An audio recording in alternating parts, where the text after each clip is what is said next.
नमस्कार दोस्तों। मैं इस वीडियो के माध्यम से ऐसे नए बच्चों जो कि नए नए कॉलेज में जाते हैं उन्हें जब असाइनमेंट जैसी समस्याओं का सामना करना पड़ता है या किन्हीं स्टूडेंट का कोई प्रॉपर समस्या नहीं है या फिर प्रॉब्लम नहीं है, ये एक कॉमन समस्या बनता है। क्योंकि जब हम किसी कॉलेज में जाते हैं तो हमें कोई चीज़ का आइडिया नहीं रहता है, हमें क्या करना है क्या नहीं करना है। तो ऐसे में घबराहट जैसी फीलिंग होती है। तो इस घबराहट को दूर करने के लिए मैं ये वीडियो बना रहा हूँ। और ये वीडियो में आपको कुछ ही समय का है, आप देख के आसानी से इस चीज़ को समझ पाएंगे।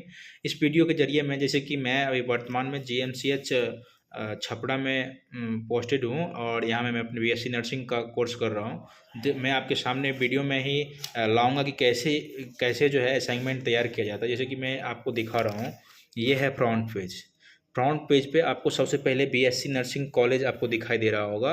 ये कॉलेज का नाम लिखना है, उसके बाद कॉलेज की लोकेशन लिखनी है। इस प्रकार का एक हेडलाइंस तैयार करना है। फिर जिस टॉपिक पे हमें बतलाया गया है, आप जैसे कि मैंने इसे क्यूबॉइड टाइप रख दिया है, आप अपनी मर्जी से रख सकते हैं या फिर सिंपली लिख सकते हैं असाइनमेंट ऑन सेल। ये कोई चीज़ नहीं है। और इस साइड क्या है कि नीचे में आपको लिखना पड़ेगा सबमिटेड टू, किसको आप सबमिट कर रहे हैं। जैसे कि ये सबमिटेड है मिस ममता भारती मैम के लिए, तो मैं यहाँ पे नहीं लिखा हूँ, बस एक फॉर्मेट तैयार करके लाया हूँ।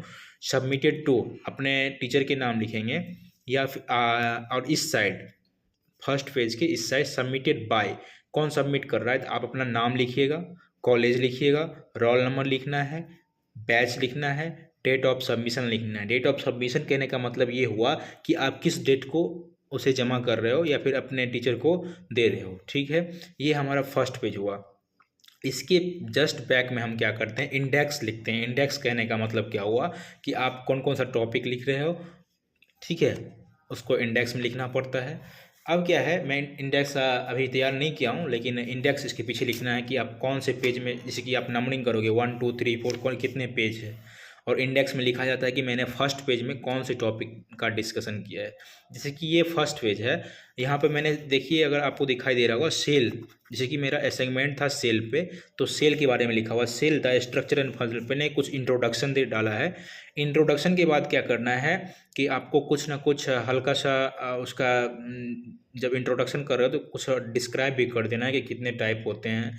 जो आप बेसिस, जैसे कि मैंने लिखा है यहाँ पे, on the basis of number of cell unicellular और मल्टीसेलुलर ऑर्गेनिज्म होते हैं, on the basis of nucleus prokaryotic eukaryotic, आपको भी सेम चीज़ ऐसे करना है।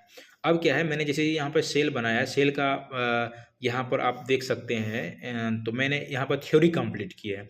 लेकिन क्या होता है, हाँ एक चीज़ और बतलाना चाहूँगा, जो थ्योरी का वाला पेज रहेगा उसके बॉर्डर इस साइड से देखिए, जैसे मैंने बॉर्डर दे दिया है, बॉर्डर आपको छोड़नी होगी।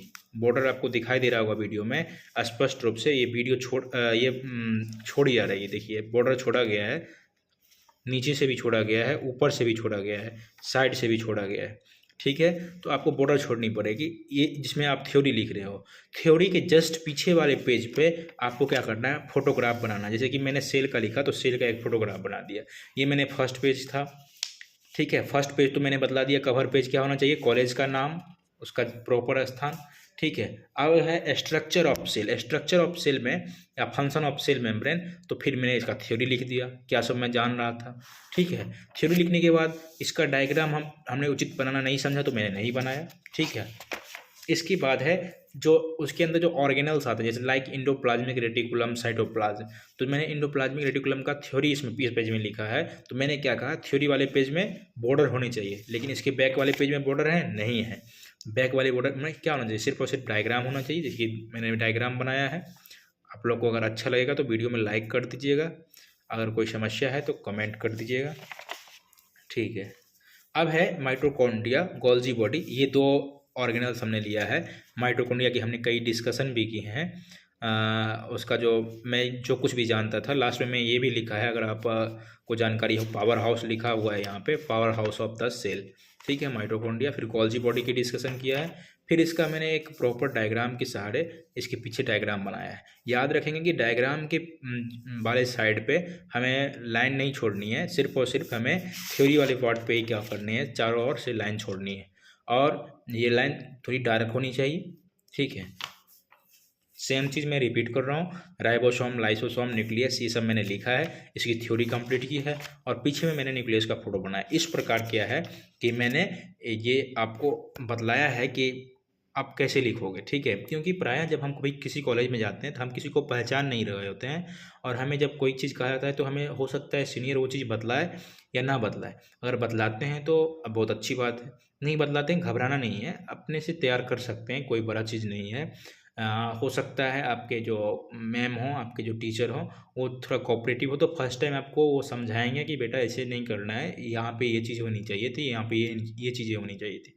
इसके अलावा मुझे नहीं लगता है कि वो आपको कोई डाँटेगी या फिर कुछ ऐसा पनिश करेगी, क्योंकि हम भी तो ह्यूमन हैं, ह्यूमन का नेचर है मिस्टेक करना, ये कोई बड़ी बात नहीं है। जैसा कि मैं एक्सपीरियंस करता हूँ, वैसे हर एक लोग का, हर एक मनुष्य का अपना-अपना एक्सपीरियंस है, अपना-अपना टर्मिनोलॉजी है किसी चीज़ को समझने का।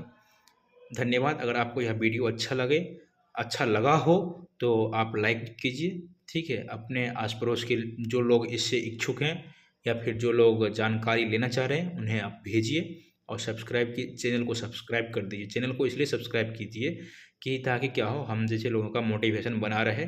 जो समस्या स्टूडेंट लाइफ में मुझे देखनी पड़ रही, वो आपको देखनी ना पड़े। इसके साथ-साथ अगर आप कोई समस्या का हल चाह रहे हैं तो आप कमेंट बॉक्स के ज़रिए आसानी से उसे प्राप्त कर सकते हैं। धन्यवाद। आशा करता हूँ कि यह वीडियो आपके लिए हेल्पफुल होगा। धन्यवाद। जय माँ सरस्वती।